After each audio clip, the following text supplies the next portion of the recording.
Hello to everyone, again welcome on my YouTube channel तेरा मेरा maths. तो अब ये लेक्चर है 2 वेक्टर एनालिसिस पे। इससे पहले लेक्चर नंबर 1 मैंने अपलोड कर दिया था। जिन स्टूडेंट्स ने नहीं देखा वो वीडियो के डिस्क्रिप्शन बॉक्स में जाए तो पूरी प्लेलिस्ट आपको टीजीटी मैथ्स क्लासेस रिवीजन के रिगार्डिंग मिल जाएगी, तो आप कंटिन्यूटी में सारी वीडियोस वहां पर जाकर देख सकते हो। तो ये क्वेश्चन जो आपको दिख रहा है ये मेरी पिछली वीडियो का क्वेश्चन था, जिसमें मैंने बोला था कि आप इसको खुद निकाल के देखो और जिसने भी आंसर निकाल लिया है वो आंसर मेरे आंसर के साथ अब मैच कर लें। ठीक है, तो ये मैंने आपको करने के लिए दिया था, तो यहीं से मैं स्टार्ट करने वाली हूँ। इसमें हमें क्या करना है, जैसे मैंने पिछली वीडियो में मैंने तभी डेफिनेशंस करवाई थी। Most of the students view देख के ऐसे लग रहा है कि वो आपको फालतू सी वीडियो लग रही थी, लेकिन जैसे कोलिनियर को डिफाइन वहां पे किया गया था। क्वेश्चन में कोलिनियर हो तो किस तरह का आपने उसको बेसिक ट्रिक देना है, तो वो फर्स्ट वीडियो में सब कुछ मैंने डिस्कस किया है। कोलिनियर की बात हो रखी है, एक वेक्टर ये दे रखा है, एक वेक्टर ये दे रखा है और ये चीज मुझे फाइंड आउट करनी है। सब कुछ गिवन और फाइंड आउट हर किसी को मैंने अच्छे से देख लिया और मुझे पता है अब ये 2 वेक्टर्स बन रहे हैं। इफ 2 वेक्टर्स आर कोलिनियर, जब भी 2 वेक्टर्स कोलिनियर होते हैं तो उनको मैं कैसे लिखती हूँ। फर्स्ट वेक्टर, पिछली वीडियो में आप देख सकते हो, first vector is equal to lambda of, कोई स्केलर क्वांटिटी लिखते हैं उसको मल्टीप्लाई कर देते हैं सेकंड वेक्टर के साथ। तो ये कोलिनियर था, तो कोलिनियर का हिंट लिया और हमने अपने गिवन को जो भी टर्म्स दे रखी थी उसको कोलिनियर की फॉर्म में लिख दिया। ठीक है, अब हम देखते हैं, अब जब हम इक्वल टू है तो हम कंपेयर कर सकते हैं, left is equal to right, वही आई कैप आई के साथ कंपेयर होगा, वाई वाई के साथ, जे जे के साथ। ठीक है, और जैसे मुझे एक्स वाई जेड की वैल्यू पता चलेगी मैं यहाँ पे पुट कर दूंगी। तो ये है एक्स आई कैप और ये है, मतलब मेरा एक्स इज इक्वल टू क्या बन रहा है, लैम्डा बन रहा है। जे को जे से कंपेयर करो, माइनस माइनस कैंसिल हो जाएगा, तो यहां से आ जाएगा 3 और यहां से आ जाएगा is equal to lambda Y. ठीक है, और यहां से आप y निकालो क्योंकि हमें एक्स वाई जेड चाहिए ना। अगर मैं यहां से y निकालती हूँ तो वैल्यू बनेगी 3/λ। उसी तरह जब आप k को कंपेयर करोगे तो यहां से आया 7 और यहां से आया माइनस z मुझे यहां से क्या चाहिए, z चाहिए, तो ये बन गया -7/λ। तो जैसे मेरे पास x की वैल्यू निकली, y की वैल्यू निकली और z की वैल्यू निकली, उसे मैंने गिवन टर्म में पुट कर देना है। तो जब हम गिवन टर्म में x y z को पुट करेंगे, पुट करके देख लेते हैं। x की जगह मैंने पुट कर दिया, यहाँ पे लिख रही हूँ मैं लैम्डा, y का स्क्वायर कर दो। y का स्क्वायर मीन्स जब हम y का स्क्वायर कर देंगे तो बन जाएगा 3 का स्क्वायर 9/λ²। ठीक है, और नीचे क्या है z -7/λ, -7λ। तो एक लैम्डा से कैंसिल हो गया, मेरे पास बचा 9/λ अपॉन -7/λ। दोनों डिनोमिनेटर सेम थे, कैंसिल हुए और जो मेरे पास फाइनल आंसर बचा वो बचा -9/7। तो आप इस क्वेश्चन को देखो, ये आपके सामने क्वेश्चन है और ये आपके सामने आंसर है। क्या जब मैंने आपको ये क्वेश्चन करने को दिया था, जो सीरियसली स्टूडेंट मेरे साथ जुड़े हैं, क्या उनका आंसर -9/7 आया है, तो इट मीन्स आप अच्छे ट्रैक पे हो, आप अपनी तैयारी अच्छे से कर रहे हो। ठीक है, जिनका नहीं आया वो देख लें कि अगर इस तरह के क्वेश्चंस आपको दिखते हैं तो आपने कैसे सॉल्व करने हैं। तो अब करते हैं अपना नेक्स्ट क्वेश्चन। अब हो सकता है जैसे हमने कोलिनियर पढ़ा, कहीं आपको नॉन कोलिनियर भी देखने को मिले। समझो आपके पास 2 वेक्टर्स है A एंड B और ये दोनों वेक्टर्स क्या है, नॉन कोलिनियर है। तो नॉन कोलिनियर को लिखने का वे होता है, आपने उसको इस तरह से लिख देना है, एक्स के साथ पहले वेक्टर को x क्वांटिटी के साथ मल्टीप्लाई कर दोगे और दूसरे वेक्टर को आप y क्वांटिटी के साथ मल्टीप्लाई कर दोगे और इक्वल टू 0 कर दोगे। ठीक है, मीन्स x भी 0 है और y भी 0 है। तो यहाँ से हमारा x भी 0 हो गया, y भी 0। इस पे ज़्यादा क्वेश्चन आते नहीं है, बट आप देख लो, कभी भी आपको नॉन क्लिनियर पे कुछ पूछा जाए तो आपने इस तरह से उसे सॉल्व करने की कोशिश करनी है। ठीक है स्टूडेंट्स, तो क्लिनियर वाले क्वेश्चन हो गए, नॉन क्लिनियर ज़्यादा पूछा नहीं गया तो मैंने ज़्यादा उस पर स्ट्रेस नहीं दिया, बट बेसिक बता दिया। कभी क्वेश्चन दिखे तो आपने इस तरह से उसको सॉल्व कर लेना है। अब स्टूडेंट्स ये नेक्स्ट क्वेश्चन मैंने लिख दिया है। ये मेरे पास एक A वेक्टर दे रखा है और ये एक B वेक्टर दे रखा है और उनमें पूछ रहे हैं इन 2 वेक्टर्स में कितना एंगल बनता है। और जो ये क्वेश्चन है ना, सेम 2 बार रिपीट हो चुका है। 2001 में भी किसी भी स्टेट ने पूछा है और उन्होंने 2001 में पूछा और 13 साल बाद सेम क्वेश्चन फिर से पूछ लिया। ठीक है, तो आप कर लोगे क्योंकि मैंने एंगल का फॉर्मूला अपनी फर्स्ट वीडियो में बता रखा है। जो भी नए स्टूडेंट्स हैं वो अगर कंटिन्यूटी में सारी वीडियोस देखना चाहते हैं, डिस्क्रिप्शन बॉक्स में आपको वीडियोस का लिंक मिल जाएगा। पूरी प्लेलिस्ट मैंने टीजीटी के रिगार्डिंग तैयार कर रही हूँ साथ साथ, तो आप कंटिन्यूटी में सारी वीडियोस देख सकते हो। ठीक है, अगर कोई स्टूडेंट जिनको ये वीडियो अच्छी लग रही है वो नोटिफिकेशन के लिए बेल आइकन को जरूर प्रेस कर ले और चैनल को सब्सक्राइब कर लें। ठीक है, उस प्लेलिस्ट के अलावा बाकी काफ़ी वीडियोस हैं मैथ्स के रिगार्डिंग। बहुत मैं हमेशा ट्रिक्स बेस्ड ही देखती हूँ, ठीक है, जिससे क्वेश्चन आपका इजीली सॉल्व हो। तो देखो, जब मैंने डॉट प्रोडक्ट पिछली वीडियो में आपको पढ़ाया था, तो मैंने डॉट प्रोडक्ट में क्या बोला था कि डॉट प्रोडक्ट का फॉर्मूला क्या होता है, ए अगर दो वेक्टर्स के बीच में डॉट प्रोडक्ट है तो हम उसको कैसे लिख सकते हैं, हम लिख सकते हैं magnitude of E vector, magnitude of V vector, उसके साथ एंगल क्या होता है, कोस थीटा होता है। अब मुझे एंगल ही तो पूछ रहे हैं, तो मैंने यहाँ से एंगल कोस थीटा का फॉर्मूला निकाल लेना है। तो कोस थीटा क्या बना, ए दो डॉट प्रोडक्ट, नीचे उनका मैग्नीट्यूड, मतलब अब मैंने जस्ट ए डॉट बी निकालना है, वो यहाँ पुट कर देना है, मैग्नीट्यूड ऑफ ए निकालना है और मैग्नीट्यूड ऑफ बी निकालना है और यहाँ पुट कर देना है जब हम डॉट प्रोडक्ट करते हैं। ठीक है, तो फर्स्ट वीडियो में हर चीज बेसिक में बता रखी है। देखो, जिसने बेसिक पढ़ा होगा उसको एंगल निकालना आता होगा, उसको डॉट प्रोडक्ट की टर्म्स सारी प्रॉपर्टीज पता होगी। तो मैंने बोला था कि जो डॉट प्रोडक्ट होता है, मैंने ये भी बोला था कि आई डॉट आई करोगे, सेम का जो डॉट प्रोडक्ट होता है वो क्या होता है, 1 होता है। अगर डिफरेंट का आप डॉट प्रोडक्ट लेते हो तो उसकी वैल्यू क्या आती है, 0 आती है। तो जैसे मैं इनको मल्टीप्लाई करूंगी तो आई को आई के साथ किया तो आई डॉट आई 1 हो गया। ठीक है, 3 2 से यहाँ से आ गया 6, जे को जे के साथ कर दो मल्टीप्लाई, प्लस माइनस माइनस, यहाँ से आ गया 2 और यहाँ से आ गया 3। समझ आ गया ना, मैंने सीधा डायरेक्ट स्टेप यहीं से कर दिया कि मैंने आई टर्म को आई के साथ मल्टीप्लाई कर दिया, जे को जे, क्योंकि अगर मैं आई को जे के साथ करूंगी तो 0 बन जाएगा, क्योंकि आई डॉट जे क्या होगा, 0 होगा। ठीक है, तो सीधा डॉट प्रोडक्ट में आई कैप की वैल्यू 1 होगी और 3 2 क्या हो गया 6। इसी तरह से और मैग्नीट्यूड हम कैसे निकालते हैं, मैग्नीट्यूड ऑफ ए यहाँ पे कर रही हूँ। अगर मुझे ए का मैग्नीट्यूड निकालना है तो मैं कैसे निकालूंगी, under root of i cap, ये वाली टर्म का स्क्वायर 2 का स्क्वायर 4, यहाँ पे मैग्नीट्यूड कितना है 1 का स्क्वायर 1, 3 का स्क्वायर 9 और इन सभी का स्क्वायर करके उसका क्या कर देना है, रूट कर देना है। तो ये 13 और ये कितना बना 14, तो अंडर रूट 14। मैग्नीट्यूड ऑफ ए की वैल्यू आ गई अंडर रूट 14। उसी तरह से हम अब मैग्नीट्यूड ऑफ क्या निकालेंगे, बी निकालेंगे। तो देख लो, मैग्नीट्यूड ऑफ बी निकाल लो। पहले हमने अंडर रूट कर दिया, 3 का स्क्वायर हो गया 9। ठीक है, स्क्वायर करना है तो माइनस प्लस में कन्वर्ट हो जाएगा, -2 का स्क्वायर कितना हो गया 4, यहाँ पे कितना मैग्नीट्यूड ऑफ 1। ठीक है, तो यहाँ से भी कितना बना, अंडर रूट 14 ही बना। तो बी का मैग्नीट्यूड भी यहाँ पे पुट कर दी वैल्यू। ठीक है, इसको अब कर लो सॉल्व, 9 - 2 7, अंडर रूट 14 कितना बन गया 14, तो 7 1 से 7 2 जा, तो आंसर कितना बना 1/2। हमें आंसर 1/2 नहीं पूछा, हमें क्या पूछा गया, एंगल पूछा गया है, तो एंगल फॉर्म में ही आंसर दोगे। ठीक है, तो जब मैंने सॉल्व किया तो कोस थीटा इजिकल टू 1/2 आ गया। अब आप देखो, कोस थीटा 1/2 कहाँ पे होता है, cos 60 डिग्री पे होता है, तो 1/2 की जगह हम लिख सकते हैं cos 60 डिग्री। तो यहाँ से दिस इंप्लाइज थीटा कितना आ गया 60 डिग्री। 60 डिग्री भी ऑप्शन में लिखा हो सकता है और 60 डिग्री को अगर हमने पाई की फॉर्म में लिखना है तो इसका π/3 करके भी लिखा होगा। ठीक है, π/, तो ये हमारा क्या हो गया, आंसर हो गया। तो हमें एंगल ही निकालने को बोला था, बिल्कुल सिंपल सा हमने फॉर्मूला यूज किया। एक बार पूरे क्वेश्चन को देख लो। ठीक है, कोई भी इस तरह से दिखे क्वेश्चन उठा देना आपने, बस एंगल निकालना है हमने ए और बी के बीच में। मुझे एंगल का फॉर्मूला पता था कि ये है इसका मेन फॉर्मूला कि ठीक है, कोस थीटा ये। ठीक है, तो ये निकल गया। डॉट प्रोडक्ट मैंने आपको बता दिया, सीधा आई को आई के साथ मल्टीप्लाई करो, जे को जे के साथ, के को के साथ। ठीक है, और मैग्नीट्यूड कैसे निकालते हैं ये भी मैंने बता दिया। जैसे ए का मैग्नीट्यूड बी का मैग्नीट्यूड निकला, उसकी वैल्यू पुट कर दी, सॉल्व कर दिया। ठीक है, अगर तो सिंपल ये पूछा तो 1/2 आंसर आना था। अब 1/2 इधर कोस थीटा चला हुआ है और इधर सॉल्व करके आया 1/2, तो कोस की वैल्यू कहाँ पे 1/2 होती है, कोस 60 डिग्री पे होती है। तो यहाँ से थीटा निकल गया 60 डिग्री, या तो 60 डिग्री होगा या पाई की फॉर्म में दे रखा होगा, तो आ गया π/3। तो ये हो गया हमारा इसका आंसर। तो ये है नेक्स्ट क्वेश्चन। देखो, अगर मैं टॉपिक करवा रही हूँ तो मेरी कोशिश है कि जो उसके बेस्ड क्वेश्चन है वो भी हमारे साथ साथ प्रैक्टिस होते जाए। लास्ट में हमने मोस्ट इंपॉर्टेंट क्वेश्चन तो करने ही है, लेकिन ये भी मोस्ट इंपॉर्टेंट कुछ मैं क्वेश्चन के मतलब टॉपिक के साथ साथ आपको करवा रही हूँ।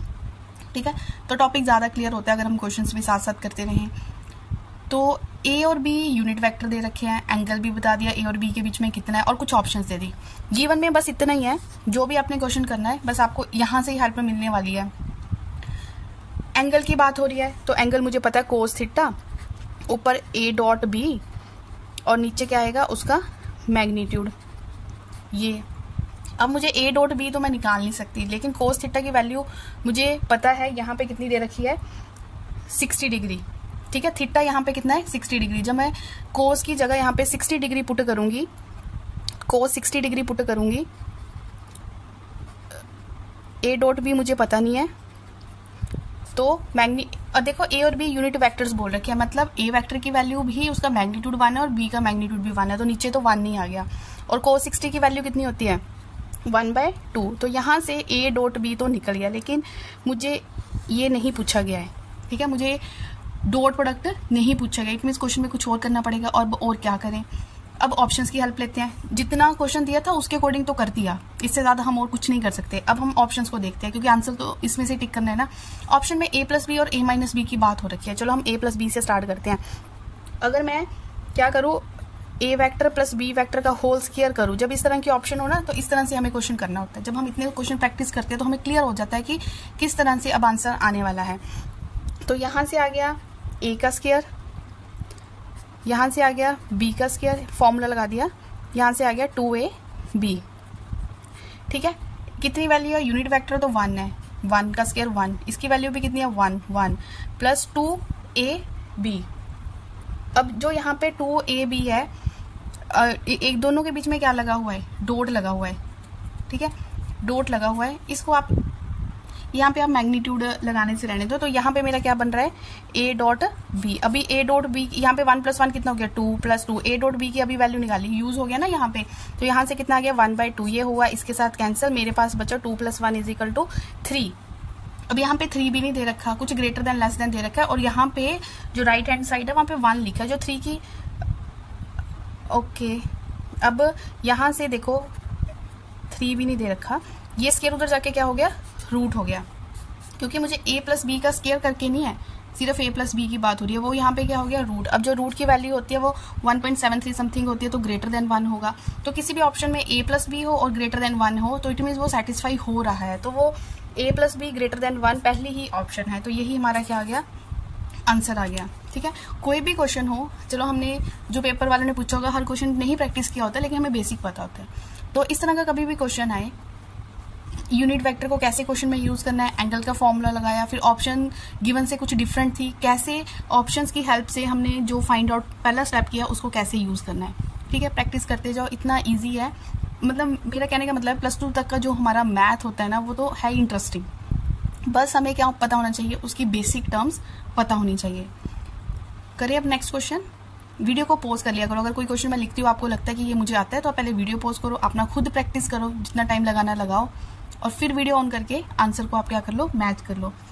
तो वीडियो को स्किप कर करके देखने से कोई फायदा नहीं होने वाला। ठीक है, स्किप कर करके वही स्टूडेंट देख सकता है जिसकी हर टर्म क्लियर है, जो जस्ट देख रहा है कि ये पढ़ा क्या रहा है। ठीक है, और नोट्स जरूर बनाते जाओ, क्योंकि जिसको आता भी है उसके लिए ये रिवीजन है, वो एज ऐसे रिवीजन क्लासेस ले सकता है। कोई भी क्वेरी होती है कमेंट सेक्शन में बता दिया करो कि इसके बाद, जैसे अभी तो मैंने ये वेक्टर अपनी मर्जी से स्टार्ट कर लिया, इसके बाद आप कौन सा चैप्टर स्टार्ट करना चाहते हो, तो आप अभी से कमेंट में मुझे बता सकते हो, ताकि मैं उसके रिगार्डिंग नोट्स अच्छे से प्रिपेयर कर लूँ। तो अब करते हैं अपना नेक्स्ट क्वेश्चन।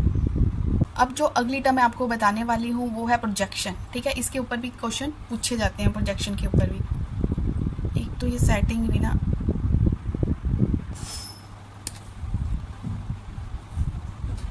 तो अब नोट करो, प्रोजेक्शन अगर हमें बोला गया है projection of A on B, ये भी बोला जा सकता है। तो इसको हम कैसे करेंगे क्वेश्चन में, अगर बोला हो प्रोजेक्शन ऑफ बी ऑन ए, एक तरह से इमेज। ठीक है, तो हमने ये देखना है कि किसकी प्रोजेक्शन किसके ऊपर बोली गई है। जब हमारे पास ए ऑन बी क्वेश्चन में बोला गया हो, ऊपर तो डॉट प्रोडक्ट ही आएगा, ए डॉट बी, जिसके साथ ऑन लगा हो उसका मैग्नीट्यूड आप क्या लिखोगे, नीचे। सीधी सी बात, जिसके साथ ऑन लगा है उसका मैग्नीट्यूड आपने क्या लिखना है, नीचे।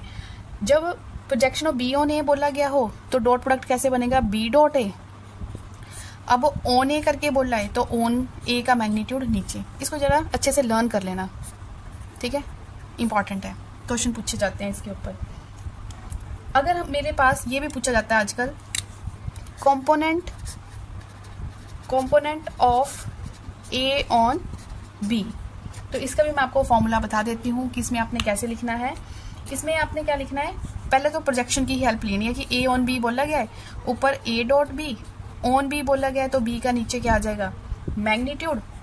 जिसका आपने मैग्नीट्यूड नीचे लिया उसी के साथ आपने डॉट प्रोडक्ट करना है, किसको, बी और बी का मैग्नीट्यूड। इसको अच्छे से आपने लर्न कर लेना है, ठीक है। इसको आप डायरेक्ट ऐसे भी लिख सकते हो, ए डॉट बी, बाहर बी वेक्टर है और नीचे आप इसे स्क्वायर करके भी इसको लिख सकते हो। तो इनको आप नोट डाउन कर लें अच्छे से, ठीक है, अच्छे से इनको नोट डाउन कर लें।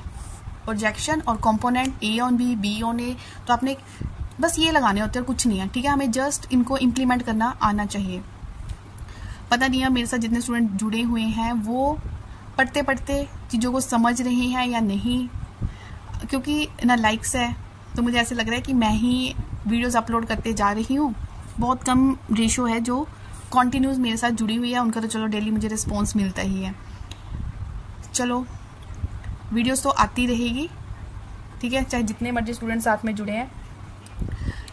तो करें अपना नेक्स्ट टॉपिक। अब मैंने मोस्ट इंपॉर्टेंट टर्म्स लिख दी आपके सामने, नोट कर लो, स्क्रीनशॉट ले लो, जो भी करना है कर लो। मैं एक बार आपको पढ़ के बता देती हूँ क्या बोला गया। अगर 3 वेक्टर्स थे, अब मुझे ना मैंने आपको ये बेसिक बता दिया, क्वेश्चन वाला क्या देगा करेगा, बोलेगा 3 वेक्टर्स आपको गिवन दे दिए। अब बताओ ये ट्रायंगल, इनमें से कौन सी 3 वेक्टर्स ट्रायंगल की साइड्स को रिप्रेजेंट करते हैं। आपने तीनों को प्लस करके देख लेना है, a vector plus b vector plus, अगर इक्वल टू 0 हो गया तो it mean they represent the sides of the triangle, ठीक है। तो ऐसे पूछा जा सकता है। If c is the centre mid point of a and b and o origin है, तो ये मतलब ये इस तरह से है। इसमें क्या बोला गया, ये मेरा समझो ओरिजिन है, यहाँ पे ए है, यहाँ पे बी है, और ए बी का जो c is the mid point of a b vector का मिड पॉइंट ये आ गया सी। तो कहते देन ओ ए, ये डायरेक्ट रिजल्ट भी पूछा जा सकता है कि if c is the mid point of this then which is correct, o a plus two o c, मतलब जैसे मर्जी करके पूछ ले। मतलब आप इस एज ए थ्योरम इसको आप अच्छे से याद कर लो कि o a plus o b is equal to double of o c, ठीक है। इसको अच्छे से पढ़ लो। सेंट्रोइड ऑफ ट्रायंगल पे क्वेश्चन पूछा जा सकता है, इसको नोट कर लो, तीनों वेक्टर्स का सम डिवाइडेड बाय 3। नेक्स्ट भी एज ए थ्योरम का रिजल्ट है जो मैंने आपके सामने लिखा है कि the line segment join the mid points of 2 sides of triangle is parallel to the third. जैसे ये एक साइड ये है, इसका मिड पॉइंट डी हो गया, एक साइड ये है, इसका मिड पॉइंट ई हो गया। जो कहते हैं मिड पॉइंट्स को लाइन ज्वाइन कर ली है वो थर्ड के क्या है, पैरेलल है। उसको आप कैसे लिखोगे, D E is equal to half of B C. तो ये भी थ्योरम का रिजल्ट है, ये 10th में थ्योरम्स होती थी, ठीक है। तो इसको अच्छे से नोट डाउन कर लो, अच्छे से समझ लो। कोई भी ऑप्शन पूछी जाती है तो किस तरह से आपने टिक करनी है, इस बेसिक को अच्छे से आप नोट डाउन कर लो। तो हो गया इतना, अच्छा लग रहा है तो hit the like button, notification के लिए बेल आइकन को प्रेस जरूर कर लो, ठीक है। डेली बने रहे वीडियोस में। तो अभी एग्जाम की डेट तो नहीं निकली है, आई होप तब तक हमारा सिलेबस कंप्लीट हो ही जाएगा। अपने नियर डियर वंस के साथ भी शेयर कर सकते हो, अगर किसी ने टीजीटी का फिल किया हुआ है, मैथ्स करना चाहता है तैयार, सब कुछ फ्री ऑफ कॉस्ट है। तो मैंने देखा ये वही चीज़ें होती है जो पेड कोर्सेज में होती है, लेकिन ये फ्री मिल रही है, इस करके इनकी वैल्यू थोड़ी कम होती है कि पता नहीं क्या करवाई जा रहे हैं। चलो स्टूडेंट, जैसे हमने पढ़ा था डॉट प्रोडक्ट, अब हम पढ़ रहे हैं क्रॉस प्रोडक्ट। तो जैसे डॉट प्रोडक्ट का फॉर्मूला था, ऐसे क्रॉस प्रोडक्ट का भी हो गई। तो जैसे हमने 2 वेक्टर्स के बीच में क्रॉस प्रोडक्ट की बात हो रही है, तो आप उसको किस तरह से रिप्रेजेंट करोगे, magnitude of A magnitude of B. वहाँ पे हम कोस थीटा करते हैं, क्रॉस प्रोडक्ट में हम करते हैं साइन थीटा। अब यहीं से एक फॉर्मूला और निकल गया, अगर 2 वेक्टर्स के बीच में एंगल की बात होगी तो वहाँ से हमें साइन थीटा निकालना होगा। तो यहीं से फॉर्मूला बन गया, साइन थीटा की वैल्यू यहीं से आप निकालोगे। तो अच्छे से इसको आप क्या कर लो, नोट डाउन कर लो, ठीक है। अगर हमारा थीटा 0 हो, if theta is equal to 0 degree, तो थीटा 0 तो साइन 0 क्या होता है, 0। इसका मतलब जो a क्रॉस b होगा वो इक्वल टू 0 कब आएगा, जब हमारा थीटा कितना होगा, 0 होगा। और थीटा 0 अगर a cross b is equal to 0 आ जाता है, कब आएगा, ये बहुत इंपॉर्टेंट है, if a and b are parallel. Most important जो मैंने अभी बात लिखी। क्वेश्चन कैसे घूमेगा कि 2 वेक्टर्स है, बताओ इनमें से पैरेलल वेक्टर कौन से, ऐसे ऑप्शंस आपको दे रखी होगी। तो आपने देख लेना जिसका क्रॉस प्रोडक्ट 0 बनेगा। देखो अगर कोई चीज, बेसिक सी बात है, कोई 2 चीजें पैरेलल है तो उनमें कितना एंगल बन रहा है, कुछ भी नहीं। एंगल बनने के लिए उसको जुड़ना पड़ेगा ना दोनों लाइंस को आपस में। तो एंगल कितना बन रहा है, 0 डिग्री। तो इसमें मैंने जब साइन 0 पुट किया तो a क्रॉस b कितना आ गया, 0। तो जिस ऑप्शन से a cross b is equal to 0 मिलेगा, इट मीन्स वो वाली ऑप्शन क्या शो कर रही है आपको कि वो 2 वेक्टर्स आपस में कैसे हैं, पैरेलल नेचर के हैं, ठीक है। तो ये हो गया हमारे क्रॉस प्रोडक्ट की बड़ी बेसिक सी प्रॉपर्टी और बहुत इंपॉर्टेंट, बेसिक एंड इंपॉर्टेंट। और इसमें क्या है, जैसे हम वहां पे करते थे कि डॉट प्रोडक्ट में कि आई डॉट आई 1 वैल्यू देगा, लेकिन आई के साथ जब जे का डॉट होगा तब वो डिफरेंट वाले के साथ 0 वैल्यू देगा। इसमें ऐसा नहीं है, इसमें आप एक चक्कर पढ़ो। जैसे मैं आपको ये बना देती हूँ, समझो ये आई है, ये जे है और ये हमारे पास क्या है, की है। अब जब इसमें क्या होता है, जो सेम वाला होता है ना क्रॉस प्रोडक्ट ना, डॉट से लगता थोड़ी नफरत ही करता है कि उससे बिल्कुल डिफरेंट प्रॉपर्टीज को ही ये शो कर रहा है। आई जे और के सेम वाले में ये हमेशा क्या वैल्यू देगा, 0। अच्छे से नोट कर लो, क्वेश्चन में यूज होती है ना। यार मेरे वैसे मोस्ट ऑफ द वीडियो में मेरे कुछ डायलॉग्स तो सेम ही चलते हैं, वही बार बार बोल रही हूँ मैं। बोर कौन हो रहे होंगे? जो डेली मुझे सुन रहे हैं। इसमें जब देखो हम एंटी क्लॉकवाइज तो ऐसे हुआ जैसे घड़ी की सुई घूम रही है। जब हम एंटी क्लॉकवाइज चल रहे हैं, जैसे आई क्रॉस जे करूँ मैं, एंटी क्लॉकवाइज में ये पॉजिटिव रिजल्ट देगा और क्लॉकवाइज में ये नेगेटिव रिजल्ट देगा। जैसे मैं आई क्रॉस जे करूँ तो अगली टर्म क्या बनेगी? इक्वल टू के बनेगा। अब मैं के क्रॉस जे करूँ, अब यहाँ से देख लो, देखो आई क्रॉस जे के दे दिया, अगर जे क्रॉस के करूँ, इन दोनों का क्रॉस करूँ तो अगली टर्म आ गई आई आ गया, ठीक है। अब एंटी क्लॉकवाइज चल रही हूँ मैं, के क्रॉस आई करूँ तो अगली टर्म क्या आ गई? जे आ गई, ठीक है। लर्न नहीं करना, इसको रट्टा नहीं मारना, जैसे बता रही हूँ वैसे। अगर मैं क्लॉकवाइज चलती हूँ, क्लॉकवाइज चल रही हूँ मीन्स अगर मैं के क्रॉस जे करूँ, मैं इधर अब क्लॉकवाइज चल रही हूँ, अगर मैं के क्रॉस जे करूँ, क्लॉकवाइज में नेगेटिव साइन आएगा, मैंने अभी आपको बताया, तो अगली टर्म क्या है? आई। अगर मैं आई क्रॉस के कर दूं, क्लॉकवाइज चल रही हूँ, तो नेक्स्ट टर्म जो भी आएगी जे आएगा, वो माइनस के साथ आएगा, ठीक है। और अगर मैं जे क्रॉस आई कर दूं, क्लॉकवाइज चल रहे हैं, तो आएगा के लेकिन नेगेटिव साइन के साथ, ठीक है। तो जिसको ये नहीं ना पता होगा वो ऑप्शन, क्योंकि क्वेश्चन में यूज होगा, माइनस वाला भी ऑप्शन होगा, बिना माइनस वाला भी होगा, तो वो पक्का ऑप्शन गलत करके आएगा। तो क्रॉस प्रोडक्ट में क्या होता है, जब हम ये आई क्रॉस आई जे क्रॉस सेम के साथ वो जीरो वैल्यू देगा, डिफरेंट वालों पे ये पॉजिटिव या नेगेटिव वैल्यू देगा, पॉजिटिव वैल्यू ये एंटी क्लॉकवाइज में देगा जब हम एंटी क्लॉकवाइज मूव कर रहे हैं, और नेगेटिव वैल्यू ये क्लॉकवाइज में देगा। तो ये सारी टर्म्स आप अच्छे से क्या कर लो, नोट डाउन कर लो।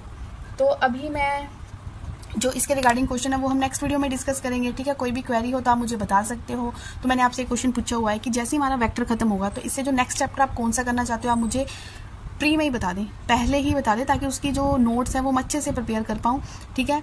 एकदम वीडियो खत्म होने के नेक्स्ट डे पे मैं फिर अगर कुछ स्टार्ट करूँगी, फिर वही अपनी मर्जी से स्टार्ट कर पाऊँगी, लेकिन मैं चाह रही हूँ कि आप अपनी क्वेरी बताएं कि आप कौन सा चैप्टर स्टार्ट करना चाहते हो। तो सारी वीडियोस को कंटिन्यूटी में देखते रहे, रिवीजन मस्ट है, ठीक है। नोट्स बनाने से कुछ नहीं होगा जब तक आप उसको रिवाइज नहीं कर रहे हो। तो मिलते हैं स्टूडेंट्स नेक्स्ट वीडियो में, अपने अच्छे से तैयारी करते जाएं, और वीडियो अच्छा लगा हो तो वीडियो को लाइक करते हैं। Till then take care.